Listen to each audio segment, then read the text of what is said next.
कति धेरै ढुङ्गा। ओहो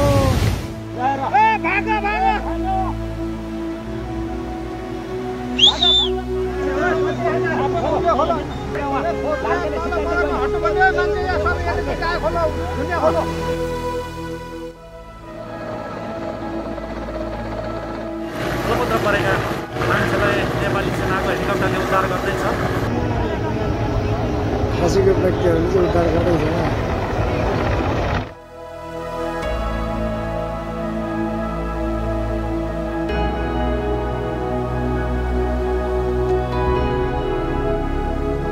हाम्रो लमजुङको यार गलगरीको नयाँ बनेको पुल लान्छ के हो यार, खतरै बाढी आयो। नमस्कार, म टेकनारायण भट्टराई। पावर न्यूजमा स्वागत छ। झरी बर्खा सुरु भएसँगै बर्खे विपद र विनाशका अप्रिय खबरहरू पनि भेल जस्तै उर्लिएर आएका छन्। बर्खे विनाशपछि सदा वर्ष झैँ नेताहरूका रुन्चे वक्तव्यबाजीको पनि बाढी नै चलेको छ। मन्त्री, सांसद र सरकारी हाकिमहरूको हेलिकप्टर सयर, स्थलगत अवलोकन भ्रमण र तस्बिर खिच्ने प्रयोजनको राहत वितरण पनि सुरु भएको छ। गत वर्ष न्युज 24 टेलिभिजनको यही कार्यक्रममा हामीले सिन्धुपाल्चोकमा वडा तह, गाउँपालिका, जिल्ला, प्रदेश र केन्द्र सरकार 4 तहका नेता, सांसद, मन्त्री र सरकारी अधिकारीहरूको बेग्ला बेग्लै हेलिकप्टर उडान र अवलोकनको खबर प्रसारण गरेका थियौँ। एकै बिहानमा नेतागणका 7 वटा हेलिकप्टरले क्षतिग्रस्त क्षेत्रमा अवलोकन नामको आतंक मचाएका थिए। 3 तहको सरकार छ, तर हेलिकप्टर 4 तहबाट उडेका थिए।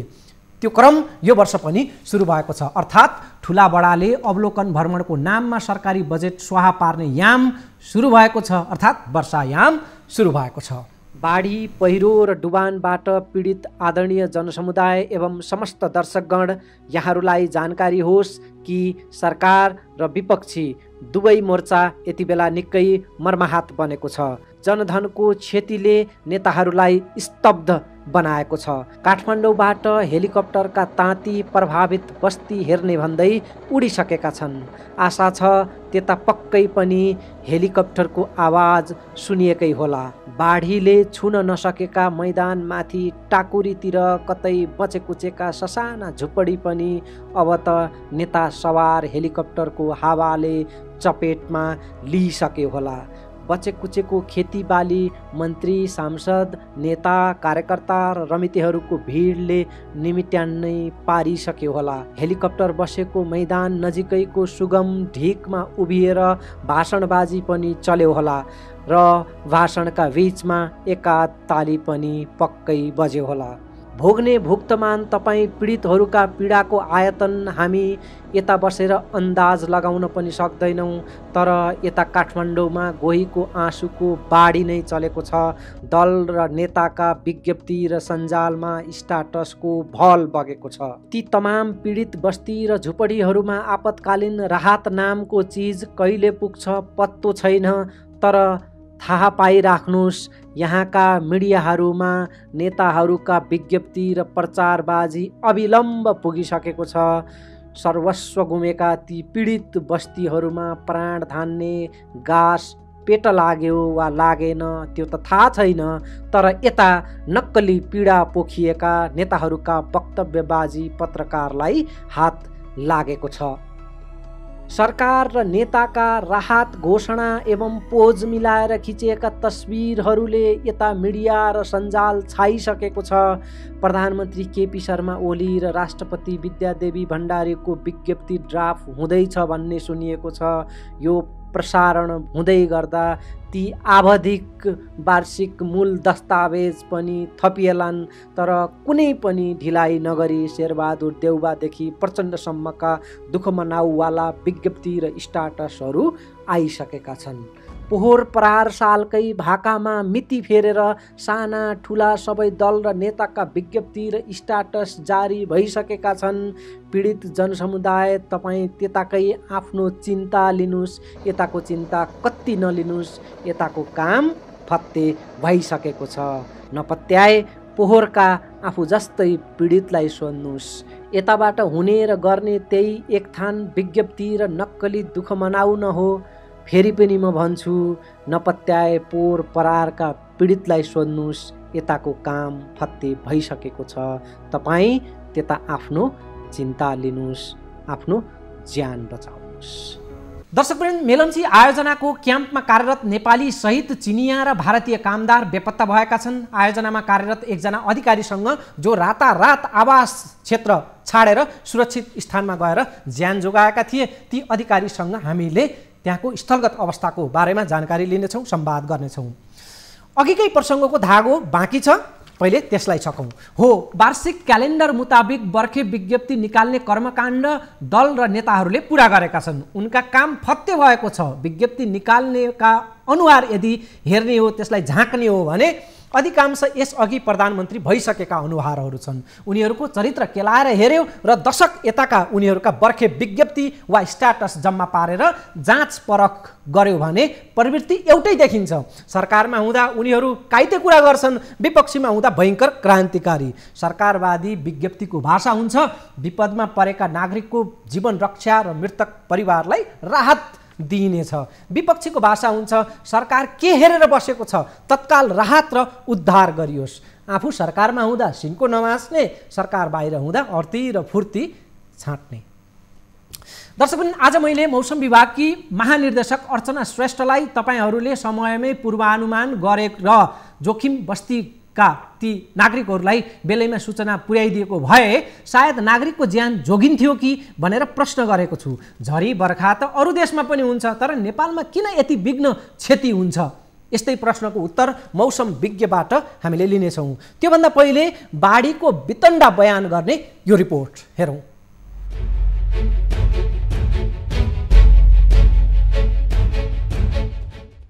सिन्धुपाल्चोकको मेलम्ची बजार बाढी र डुबानको चपेटमा परेपछि स्थानीय बिचल्लीमा परेका छन्। बजार क्षेत्रका घरहरूमै बाढी पसेपछि मानिसहरू भाग्न समेत पाएनन्। बाढीको बीचमा फँसेकाहरूलाई हेलिकप्टरबाट उद्धार गरेर सुरक्षित ठाउँमा सारिएको थियो।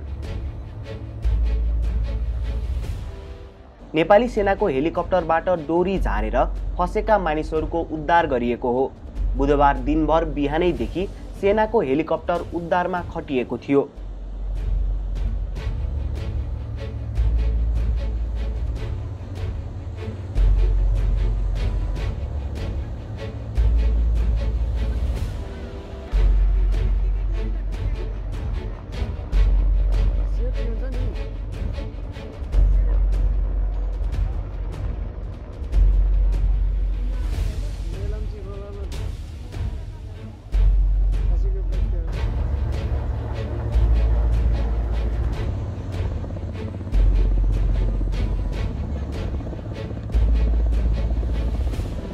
हेलिकप्टरमै सभामुख अग्नि सापकोटा, स्वास्थ्य मन्त्री शेरबहादुर तामाङ सहितको टोली पनि अवलोकनका लागि सिन्धुपाल्चोक पुगेको थियो। सिन्धुपाल्चोकमा खोला र नदी आसपासका बस्तीमा क्षति पुगेको छ। उर्लेर आएको बाढीको बहावमा घर बस्ती बगेका छन्। दृश्यमा देखिएको यो बगेको लावा लस्कर चाहिँ चिरेर राखिएका दाउराहरूको हो। बाढीले पुल र सडक कटान गरेको छ। ठाउँ ठाउँमा पहिरो खसेर आवागमन अवरुद्ध बनेको छ। उता मनाङमा पनि बाढी पहिरोले वितण्डा मच्चाएको छ। उर्लेर झरेका खोलाले छेउछाउका बस्ती सोहोरेर बगाएको छ। के आयो यस्तो विपत्ति? हेर ढुङ्गा, ओहो ओहो, हेर्नुहोस् त ढुङ्गाहरू।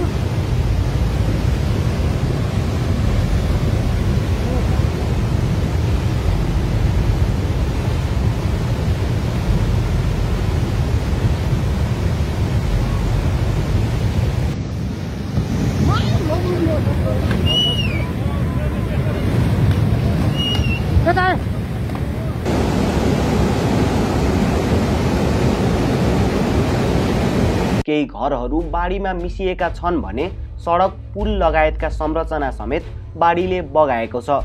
बेसी सहरदेखि मनाङ जोड्ने सडक दर्जनौं ठाउँमा क्षतविक्षत बनेको छ। आवागमन ठप्प भएको छ। मनाङ सदरमुकाम चामे बजार जलमग्न बनेको छ। कतिपय घरहरू बगाएको छ भने थुप्रै विस्थापित भएका छन्।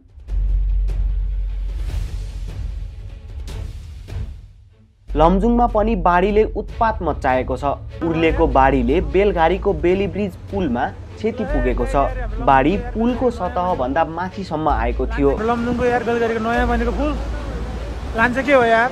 बुटवलको तिनाउले पनि वारपारका बस्ती उठीबास लगाएको छ। उर्लेको तिनाउले दर्जनौं घर टहरा बगाएको छ। खोला आसपासका भौतिक संरचनालाई भत्काउँदै बस्तीमा पसेको बाढीका कारण दर्जनौं परिवार विस्थापित भएका छन्। पाल्पाको माडीफाँट डुबानमा परेको छ। तिनाउ खोलाको जल सतह बढेपछि माडीफाँट जलमग्न बनेको हो। पाल्पा बुटवल सडक खण्ड ठाउँ ठाउँमा पहिरो खसेर अवरुद्ध बनेपछि आवागमन ठप्प छ। पाल्पाको प्रसिद्ध रानीमहल परिसर पनि जलमग्न बनेको छ। रानीमहल आसपासका कतिपय घर टहरा कालीगण्डकीको बहावमा परेका छन्। उता रुरु क्षेत्र रिडीमा पनि कालीगण्डकी उर्लिएर घर टहरा बगाएको छ। ऋषिकेश मन्दिरको फेदसम्मै जल सतहले घेरिएको छ। म्याग्दीको बेनी बजारमा पनि बाढी पसेको छ। त्यहाँका कैयौं परिवार विस्थापित भएका छन्। पर्वत स्याङ्जा र गुल्मीको सङ्गम सेतीबेनी पनि डुबानमा परेको छ। दर्शकबिन, बहालवाला गृहमन्त्री खगराज अधिकारीले मातहतका निकायलाई निर्देशन दिएका छन् तत्काल जोखिम क्षेत्रमा उद्धारमा खटिनु। सभामुख अग्नि सापकोटा गत वर्ष जस्तै यो वर्ष पनि बर्खे विनाशको अवलोकन भ्रमणका लागि हेलिकप्टरमा आफ्नो गृह जिल्ला सिन्धुपाल्चोक पुगेका छन्। स्वास्थ्य मन्त्री शेरबहादुर तामाङको पनि गृह जिल्ला हो सिन्धुपाल्चोक। उनी पनि प्रभावित क्षेत्र अवलोकन गरेर फर्केका छन्। हामी दृश्यमा देखाइरहेका छौँ सधैँ भिडभाड हुने यो मेलम्ची बजारको ठुलो चोक हो, तर अहिले यो खोलाको किनार जस्तो भएको छ। सबै बालुवाले भरिएको छ। बाढीबाट यो विपत्तिबाट पीडित हुनुभएको छ सबै जिल्लावासीहरूलाई म सहानुभूति दिन्छु। अहिले धैर्य संयम गर्न र हामी केन्द्रीय सरकार, प्रादेशिक सरकार, स्थानीय सरकार र निजी क्षेत्रबाट पनि सहयोग हुन थालेको छ। सबै संयोजन गरेर तपाईँहरूलाई छिटोभन्दा छिटो यो पीडाबाट राहत प्रदान गर्ने कुरामा हामी लाग्नेछौँ। यस्तो अवस्थामा सरकारले अग्रसर भएर हरेक किसिमबाट जनताको पीडा चाहिँ मा राहत दिएर उनीहरूलाई राहत मात्रै दिएर होइन, पुनर्स्थापना गर्ने, कहाँ निर्माण गर्ने सम्पूर्ण कार्य सरकारले गर्नुपर्छ। पक्कै पनि सिन्धुपाल्चोक जिल्ला पटक पटक प्राकृतिक प्रकोपको मारमा पर्दै आएको छ र यसपटक पनि ठुलो क्षति असारको पहिलो सातामा नै सिन्धुपाल्चोकले बेहोरेको छ। यहाँ रहेका बस्तीहरूलाई जोखिमबाट मुक्त गर्न र यहाँका नागरिकको रक्षाका लागि सरकारवालाहरूले बेलैमा ध्यान दिन जरुरी छ। क्यामेरामा मदन सापकोटाका साथ न्युज 24 टेलिभिजनका लागि TV journalist Jagannath Dulal, ground zero, Melamchi. जोखिम क्षेत्रका नागरिक बचाउने योजना र कार्यक्रम लिएर यसै गरी मन्त्री, नेता, सांसद, सभामुख, कार्यकर्ता सबै बर्खा लाग्नु अघि नै कहिल्यै पुग्छन् कहिले जब क्षति भइसक्छ त्यसपछि हेलिकप्टर चढेर अवलोकन भ्रमण। भूकम्पका कारण थिलथिलिएको सिन्धुपाल्चोक वर्षेनी प्राकृतिक विपदको चपेटमा पर्दै आएको छ। जुरेको पहिरोदेखि भोटेकोसी बाढी हुँदै वर्षै पिच्छेको बर्खे विपदका कारण सिन्धुपाल्चोकमा ठुलो जनधनको क्षति भएको छ। पोहोर साल बाढीको वितण्डा सुरु भएसँगै सुरु भएको जोखिम बस्ती सुरक्षित ठाउँमा सार्ने होहल्ला बर्खा सकिएसँगै सकियो। अब फेरि बर्खाले उत्पात सुरु गरेको छ। अब सुरु हुनेछ फेरि भाषणबाजी र फोस्रा आश्वासन बस्ती सार्ने कुरा। यस्तै रवैया तराईको डुबानग्रस्त क्षेत्रमा पनि छ। यस्तै मौसमी बहस चल्छ पाल्पा बुटवल सडक खण्ड, सिद्धबाबा खण्डको बारेमा। यस्तै आश्वासन चल्छ जोखिम बस्तीहरूमा। प्राकृतिक विपद कहिले र कसरी आउँछ त्यसको त ठेगान हुँदैन, तर मनसुन कहिले सुरु हुन्छ, झरी बर्खा कहिले लाग्छ, गर्मी कहिले हुन्छ, जाडो कहिले हुन्छ, त्यो त पहिले नै थाहा हुने कुरा हो। बर्खायाम अब सुरु भयो भनेपछि सरकारी तहबाट र जोखिम क्षेत्रका नागरिकहरू स्वयंबाट त्यो तहबाट पनि पूर्व सावधानी र तयारी हुनु पर्ने थियो। तर वर्षेनी हुने जनधनको क्षति र विपदको यो प्रकृतिलाई हेर्दा सधैँ लापरवाही मात्रै भएको छ र त्यही लापरवाहीका कारण जनधनको नोक्सानी हुँदै आएको छ। हरेक वर्ष नेपालमा विपद बनेर आउने गर्छ बर्खायाम। बाढी, पहिरो र डुबानका अप्रिय खबर अब सुरु भएका छन्। यस्तै झरी बर्खा विश्वका अरू देशमा पनि चल्छ। पानी त अन्त पनि पर्छ, तर हाम्रोमा जस्तो जनधनको क्षति अन्त हुँदैन। किनकि त्यहाँ पूर्व तयारी हुन्छ, नागरिक र बस्तीलाई सम्भावित जोखिमबाट अलग गरिन्छ। सरकारले त्यहाँ विशेष काम गर्छ। नेपालमा जोखिम बस्ती सुरक्षित ठाउँमा सार्ने र एकीकृत बस्ती व्यवस्थित बस्ती बसाल्ने कुरा चुनावी नारा र भाषणमा मात्रै चल्ने गर्छ। अन्धाधुन्द डोजरे विकासले क्षतविक्षत छन् सहर गाउँ र बस्तीहरू। हाम्रा खोला नदी र खुला क्षेत्र कतै बाँकी नराखेर संरचनाहरू निर्माण भइरहेका छन्। जापानमा भूकम्प आइरहन्छ तर क्षति हुँदैन। त्यहाँ भूकम्पको सम्भावित क्षतिबाट बच्ने भरपूर उपायमा जुट्छन् त्यहाँका सरकार र नागरिकहरू। दर्शकबिन, मौसम विभागकी महानिर्देशक अर्चना श्रेष्ठसँगको कुराकानी बाँकी छ। अहिले देशभरमा वर्षाका कारण बाढी पहिरो र डुबानले वितण्डा मचाएका खबरहरू आइरहेका छन्। खोला नदी किनारमा बस्ती र बाढी पसेर ती बस्तीहरूमा बाढी पसेर उठीबास लगाएको छ। पहाडी क्षेत्रमा पहिरोले क्षति गरेको छ, तराईमा डुबानले पिरोलेको छ। अब हामी एउटा ब्रेकमा रोकिन्छौँ। ब्रेकपछि सिन्धुपाल्चोकको त्यहाँको एकजना भुक्तमान जो मेलम्चीमा कार्यरत अधिकारी हुनुहुन्छ उहाँसँग हामीले कुराकानी गर्नेछौँ। ब्रेक।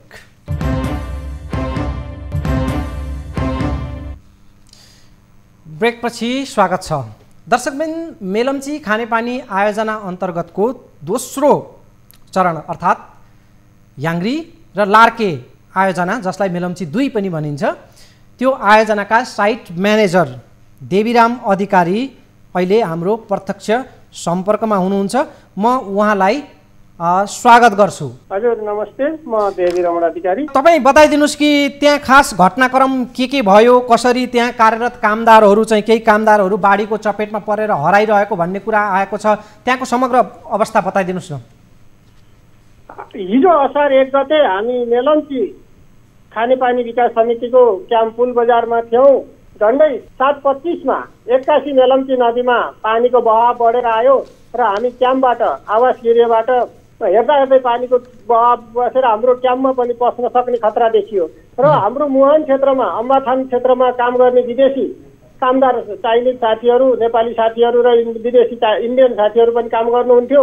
उहाँहरूबाट 81 त्यहाँ क्याम्पमा सिनो हाइड्रोको क्याम्पमा पानी पस्यो, क्याम्प बगायो भन्ने अवस्था आयो र साथीहरू सम्पर्कविहीन हुनुभयो। धेरै साथीहरूलाई हामी सम्पर्क गऱ्यौँ। उहाँहरू राति कोही जङ्गलमा गएर बस्नुभयो, कोही पहाडमा चढ्नु भएछ, कोही गाउँलेको घरमा जानुभयो, सम्पर्कमा रहनु भएन।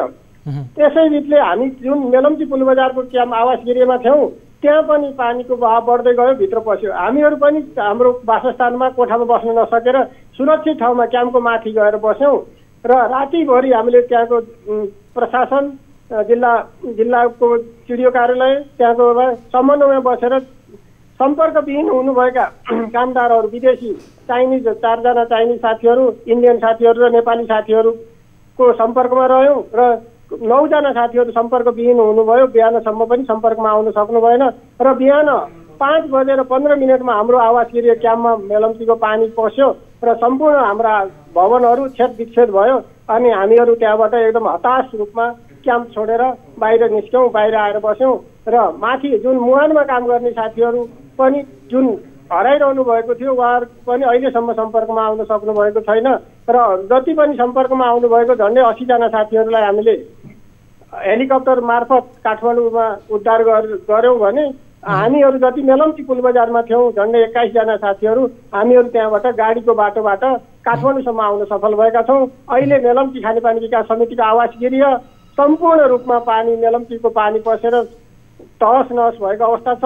त्यहाँ बिजुली, बत्ती, पानी कुनै पनि पूर्वाधारको सुविधाहरू छैन। त्यसै गरी मेलम्ची पुल बजारमा स्थित मेलम्ची खानेपानी विकास समितिको क्याम्प र मेलम्ची खानेपानी विकास समितिको मुहान क्षेत्र, अम्बाथानको क्षेत्रको सम्पूर्ण क्याम्पहरू, आवास एरियाहरू मेलम्चीको बाढीले बगाएर ध्वस्त पारेर कुनै पनि संरचनाहरू छैन।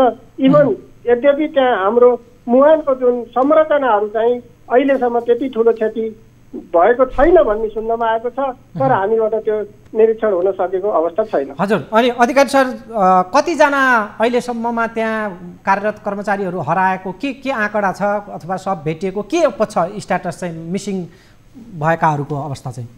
अहिलेसम्म झन्डै मुहान क्षेत्रमा झन्डै 110 जना कामदार कर्मचारीहरू रहेकोमा हामीले झन्डै 80 जनालाई उद्धार गरेर काठमाडौँसम्म ल्याउन सफल भएका छौँ र हामीले अहिलेसम्म जानकारीमा आएकोमा झन्डै 1 दर्जन 10 जना साथीहरूको अवस्था अज्ञात छ। 3 जना चाइनिज, 3 जना इन्डियन र अरू नेपाली साथीहरूको अवस्था अज्ञात रहेको छ। अनि हामीलाई पूर्व जानकारी अथवा त्यस्तो केही सङ्केत थिएन ताकि हामीले बेलैमा चाहिँ आफ्नो आवास छोडेर अलिकति सुरक्षित ठाउँमा जानका लागि त्यस्तो अवसर मौका मिलेन हामीलाई? त्यहाँ कुनै पनि अवसरहरू मिलेन। जब कि सुन्नमा के आयो भने 7:20 जाँदा त्यो हाम्रो मुहान क्षेत्र मेलम्ची खानेपानी विकास समितिको मुहान क्षेत्र अम्माथानमा 81 बाढी पस्यो।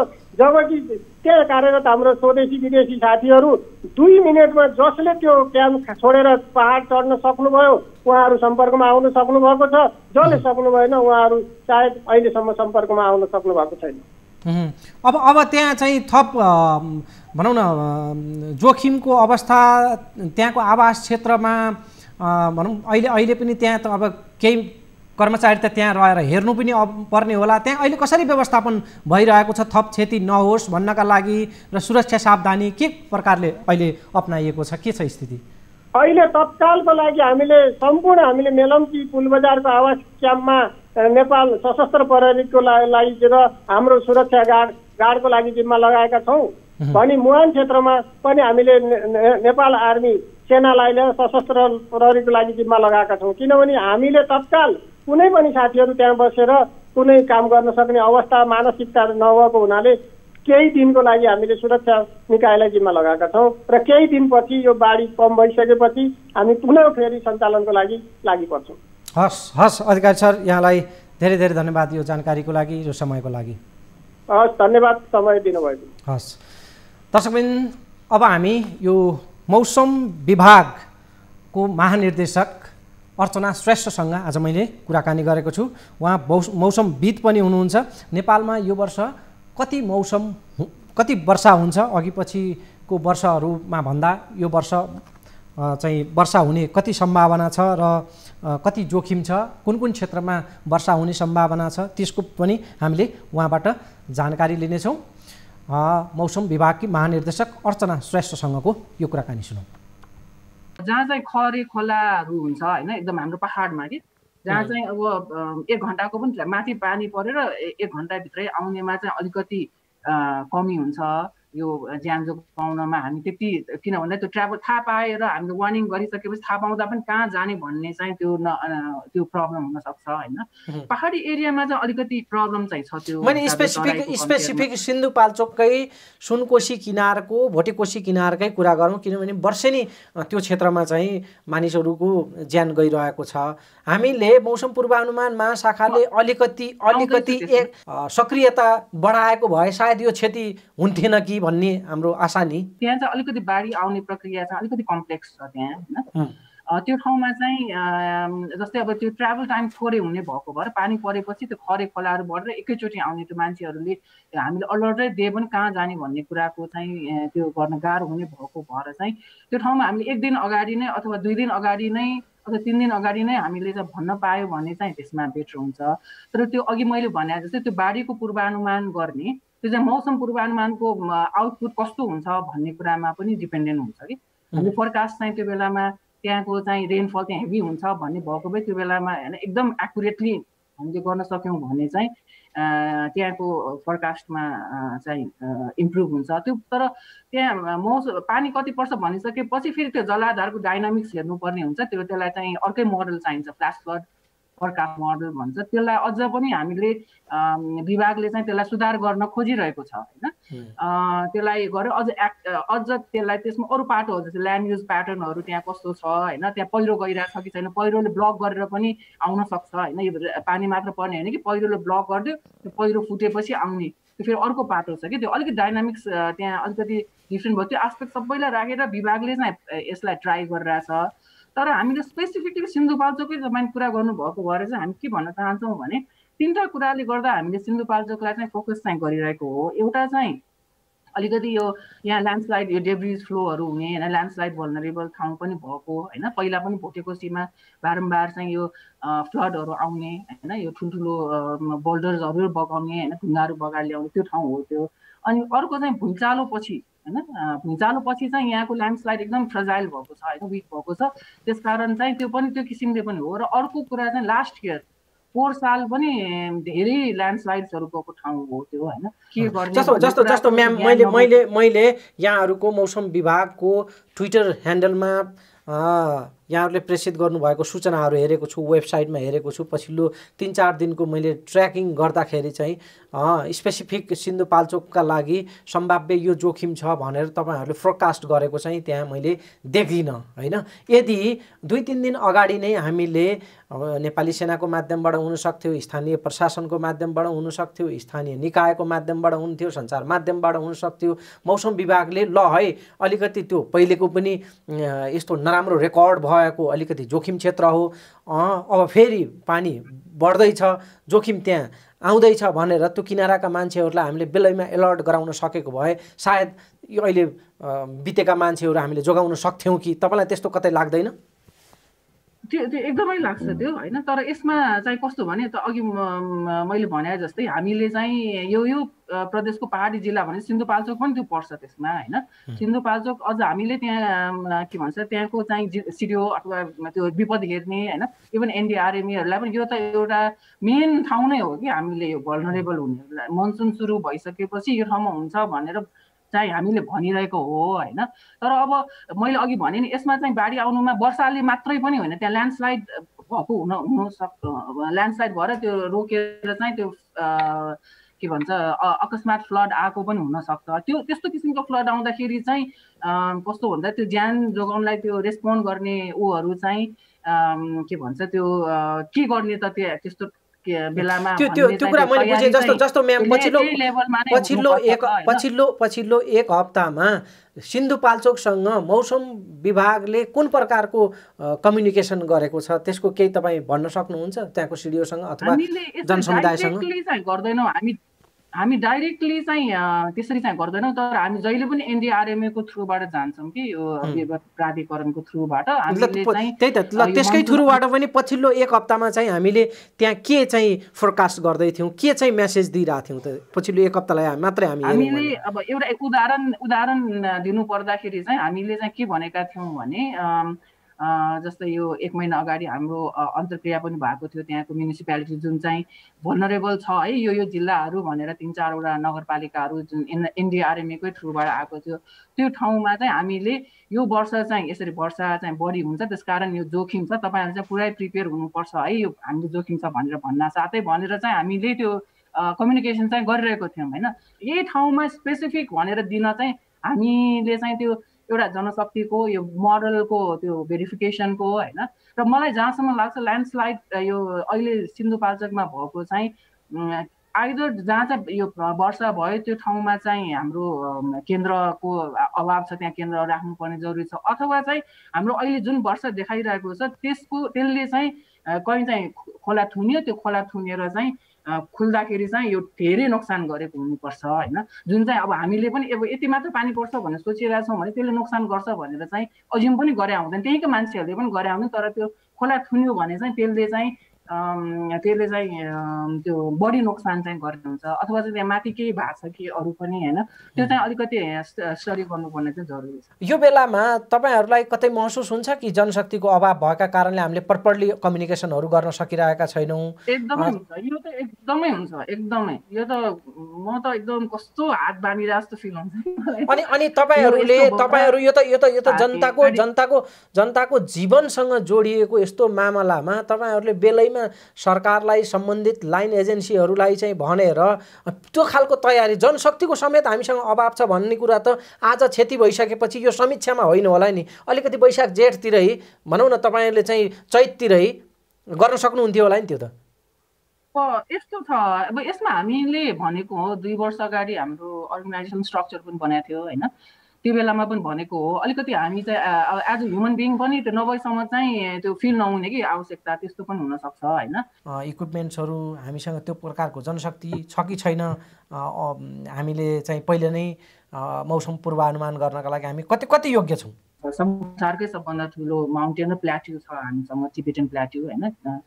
त्यो हिसाबले पनि मौसमको चाहिँ जुन एउटा प्रणालीहरू यहाँ हुन्छ त्यो चाहिँ अलिकति कम्प्लेक्स टाइपकै छ होइन। त्यो हिसाबले पनि धेरै रिसर्चहरू हुन एकदमै बाँकी छ होइन। अब हामीले मोडलहरू युज गर्ने होइन, युरोपमा युरोपको अथवा चाहिँ वेस्टर्न उसमा बनेको मिड ल्याटिट्युडलाई फोकस गरेर धेरै बनाएको छौँ। त्यो भूगोलको च्याप्टर एउटा भयो, तर अब हामी साइन्स र टेक्नोलोजीका हिसाबले हामी चाहिँ कति वेल इक्विप्ड छौँ? म त्यसैमा आउँदैछु। यो मैले भने मौसम विज्ञान नै यहाँ धेरै अनसर्टिनिटिजहरू छ भन्न खोजे हो। म बुझ्नलाई पहिला त यहाँको कस्तो हुन्छ, कसरी चाहिँ इन्टरेक्सनहरू गर्छ, अनि त्यो अन्डरस्ट्यान्डिङ माउन्टेनसँग यो सिस्टमहरूले कसरी इन्टरेक्सन गर्छ भन्ने कुरा थाहा पायो भने अनि हामी मोडललाई इम्प्रुभ गर्न सक्छौँ र अनि हामी फोरकास्ट पनि त्यत्तिकै गुणस्तर बढाउन सक्छौँ। त्यो एउटा अध्ययनको रिसर्चको पार्टमा मैले ग्याप भएको चाहिँ भने होइन, त्यो छ भने। अनि टेक्नोलोजीमा पनि त्यसको लागि चाहिँ अब जुन हामीलाई चाहिने केन्द्र जो प्यारामिटर्सहरू मौसमी अवयवहरू जस्तै अब वायुमण्डलको हरेक तहको चाहिँ हामीलाई इन्फर्मेसन चाहिने हुन्छ। जति धेरै हामीसँग चाहिँ स्टेसन्स केन्द्रहरू भएर इन्फर्मेसन यो माउन्टेन्सको इन्फर्मेसनहरू आउँछ त्यति नै मोडलमा हामीले इनपुट गर्न सक्छौँ र आउटपुट पनि त्यतिकै राम्रो आउँछ होइन। त्यही भएर चाहिँ त्योमा चाहिँ हाम्रो अहिले भर्खरै हाम्रो वर्ल्ड ब्याङ्क फन्डेड प्रोजेक्टले चाहिँ त्यस्तो इन्स्ट्रुमेन्टहरू चाहिँ राखिदिएको छ, अटोमेटिक स्टेसन्सहरू होइन, जस्तै अब राडार भयो होइन, लाइटनिङ स्टेसन। अनि यो डेटाबेस पनि अलिकति तपाईँहरूले देखिराख्नु भएको होला फेसबुकमा, हामी डेटाहरू अलिक के भइरहेछ अहिले कहिले नै हामी पोस्टहरू पनि गरिरहेछौँ होइन। आइटी बिग्रियो, कहीँ चाहिँ कनेक्सन छुट्यो भने त्यो आइटीको हामीलाई त्यतिकै मान्छेहरू चाहिन्छ। र यो नयाँ टेक्नोलोजी सिक्नलाई, नयाँ जुन अघि अध्ययन चाहिन्छ भनेको त्यो गर्नलाई पनि हामीलाई जनशक्ति पनि चाहियो र त्यसलाई दक्ष बनाउनलाई तालिमहरूको पनि त्यसको जे होस् अझै अहिले चाहिँ हामी हर हिसाबले धेरै गर्नुपर्ने ठाउँमा छौँ, एकदमै धेरै गर्नुपर्ने छ हजुर। ओके, अब वाट नेक्स्ट भन्ने मामलामा चाहिँ अर्को वर्ष हामीले यसै गरी तपाईँसँग कुरा गर्दाखेरि स्थिति के सुध्रेको हुन्छ या फेरि हामी कर्मचारीको अभाव देखाउने, इक्विपमेन्टको अभाव देखाउने, प्रपर कम्युनिकेसनका लागि सपोर्टिङ विङ्सहरूले हामीलाई काम नगरेको कुराहरू देखाउने, के चाहिँ फर्दर हामीले प्रगति गर्न सक्छौँ अर्को वर्ष? यसमा डेफिनेटली हामीले अहिलेभन्दा इम्प्रुभ गर्छौँ होइन, स्टेप बाई स्टेपमै जाने हुन्छ। हामी अब साइन्सलाई पनि अगाडि कसरी बुझेर जाने भन्ने कुरामा जनशक्तिको पनि त्यो राख्छौँ।